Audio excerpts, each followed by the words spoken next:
ঈদ মানে আনন্দ, ঈদ মানে খুশি। হ্যালো বন্ধুরা, আসসালামু আলাইকুম। কেমন আছো তোমরা সবাই? আশা করি তোমরা সবাই খুব ভালো আছো। সবাইকে জানাই ঈদ মোবারক।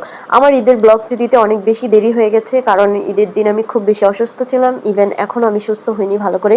এই জন্য লং ভিডিওতে সাধারণত ভয়েস দিতে, তারপর এডিট করতে অনেক বেশি সময় লাগে আমার ভিডিওটা দিতে, এই জন্য দেরি হয়ে গেছে। বেশি গরুর মাংস রান্না করব, তো এখানে গরুর মাংসটা মূলত হাতে মেখে রান্না করা হবে। আর হাতে মেখে গরুর মাংস রান্না করলে কিন্তু অনেক বেশি মজা লাগে। আর এই গরুর মাংসটা মাটির চুলায় রান্না করা হবে, যেহেতু আমাদের বাড়ি হচ্ছে গ্রামে। আর বেশিরভাগ রান্নাই আমরা মাটির চুলা করে থাকি। মাটির চুলার রান্নার তো স্বাদই অন্যরকম। তো এখানে পেঁয়াজ, লবণ, হলুদ এগুলো দিয়ে সুন্দর করে মাংসটাকে মেরিনেট করা হয়েছে, সাথে কিন্তু তেলও দেওয়া হয়েছে। আর বাকি যা মশলা আছে সেগুলো সব আমরা রান্নার সময় ব্যবহার করব। তো এখানে সুন্দর করে মেরিনেট শেষ হয়ে গেছে, এখন শুধু চুলাতে বসিয়ে দেবো। তো আপনারা চাইলে এই মাংসটাকে আধ ঘন্টা বা 1 ঘন্টার জন্য মেরিনেট করে রাখতে পারেন, তাহলে কিন্তু মাংসের স্বাদ দ্বিগুণ হবে। আর আমাদের হাতে এরকম সময় ছিল না, এই জন্য তাড়াহুড়ো করে রান্নাটা বসিয়ে দিলাম। এখানে আবার এই যে ভুঁড়িটা পরিষ্কার করা হবে, যেন সেদ্ধ করা হচ্ছে।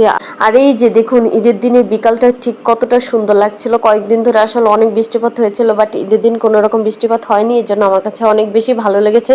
বেশিরভাগই কোরবানিদের সময় বৃষ্টিপাত হয়, আর বৃষ্টি বাদলে দিয়ে একদম হাঁটাচলা করা যায় না, পুরো ঈদটাই মাটি হয়ে যায়। এবার এইরকম কিছু হয়নি, তাই অনেক বেশি ভালো লেগেছে। তো এখানে পানিটা সেদ্ধ হওয়ার পরে সুন্দর করে পানিটা ছেঁকে নেওয়া হবে। আর এই ভুঁড়িটা আমার আম্মু পরিষ্কার করবে, যেহেতু আমি একটু অসুস্থ ছিলাম আর আমি এত ভালো করে করতেও পারি না, তাই আমার আম্মুই সবকিছু করবে, আমি শুধু এখানে ভিডিওটা করব। আর এই গরুর বট বা ভুঁড়ি রান্না করে খেলে কিন্তু অনেক স্বাদের হয়, স্পেশালি গরম গরম ভাতের সাথে বট ভুনা, ওফ সেই মজা লাগে। আর আমাদের ফ্যামিলির সবাই, বিশেষ করে আমার আব্বু কিন্তু এই বট ভুনা খেতে অনেক বেশি পছন্দ করে। আর ঈদের দিনের গরুর মাংসের যে স্বাদ, সেটা যদিও এই মাংসটা অন্য সময় রান্না করা হয়, তারপর কিন্তু এতটা মজা হয় না। তো এইখানে দেখেন রান্না করতে করতে কিন্তু প্রায় রাত হয়ে গেছে। আর মাংসটা কয়েকটা কড়াইয়ের মধ্যে সুন্দর করে আলাদা আলাদা করে ভাগ করে নেওয়া হয়েছিল, না হলে কিন্তু গরমে দিয়ে মাংস নষ্ট হওয়ার সম্ভাবনা থাকে, কারণ ওই সময় প্রচুর পরিমাণে গরম পড়তেছে। আসলে এখন আর ঈদে আগের মতো আনন্দ লাগে না। ছোটবেলায় যখন খুব ছোট ছিলাম সবাই, তখন ঈদে খুব আনন্দ করতাম।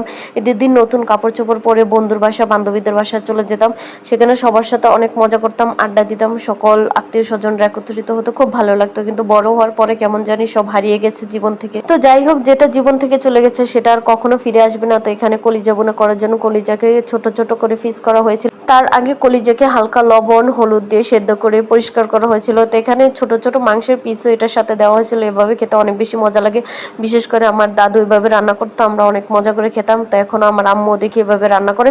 তো এইদিকে রান্না করতে করতে প্রায় রাত হয়ে গেছিল, এই জন্য বাকি রান্নাটা ঘরে এসে করলো আম্মু। ঈদের দিন যেহেতু কলিজা ভুনা আর ভুনা খিচুড়ি তো মাস্ট বি থাকতেই হবে, তো এখানে আম্মু ভুনা খিচুড়ি রান্না করছিল।